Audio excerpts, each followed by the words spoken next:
Hello everyone, আসসালামু আলাইকুম। It's me ইনশাল্লাহ উইথ জান্নাত। এদিন ছিল শুক্রবার, তো আম্মুর অফিস অফ। আম্মুকে বলছিলাম যে আমাকে কোথাও থেকে ঘুরাই নিয়ে আসতে। আম্মু চাইছিল আমাকে বাড়ি থেকে ঘুরাই নিয়ে আসতে, যেহেতু আমরা খুব লেট করে ঘুম থেকে উঠছি, তো সেহেতু হচ্ছে যে আর যাই নাই। আর আমাদের বাড়ির অবস্থা খুব সিরিয়াস অবস্থা, যেহেতু এবারে 2026 সালে ওখানে বন্যা হয়েছে। তো আমি এখানে বলছি আমার কাছের কোথাও ঘুরাই নিয়ে আসতে, তো আম্মুর খালার একটা বাসায় নিয়ে গেছে আমাকে। আমি ওখানে গিয়ে সোজা নাস্তা করে আমি ওদের বাহিরের ভিউটা দেখতেছিলাম। ওদের এখানের বাহিরের ভিউটা খুবই সুন্দর বলতে গেলে। আমি এখানে বসে বসে আমি একটু ক্লিপ নিচ্ছিলাম আর কি, যদিও অনেক কিছুর ভিডিও নেওয়া হয়নি। তো আমি এখানে এমনিতে ভিডিও নিচ্ছিলাম। আমি তো আমার নিজের ফেসটা তো আমি শো করতে চাই না, সেজন্য একটু ব্লার করে দিছি। তো আমরা দুপুরে লাঞ্চ করে আমি একটু রেস্ট নিয়েছি। যদিও আমি সেই মুহূর্তে একটু বাহিরে গিয়েছিলাম নেভালে, পাশে যেহেতু নেভাল 2।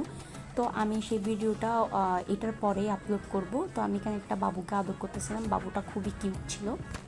সিরিয়াল মেনটেন করে হচ্ছে যে ব্লগ আপলোড করি, তো সেহেতু এখানে আরেকটা ভিডিও আসবে। এটার পর আমি নেভেল 2-তে ঘুরতে গেছিলাম, তো আমি সেখানে ওই ভিডিওটা পরে আপলোড করব। আমি খাওয়া দাওয়া করে বেরিয়ে পড়লাম আমাদের বাসায় যাওয়ার উদ্দেশ্যে।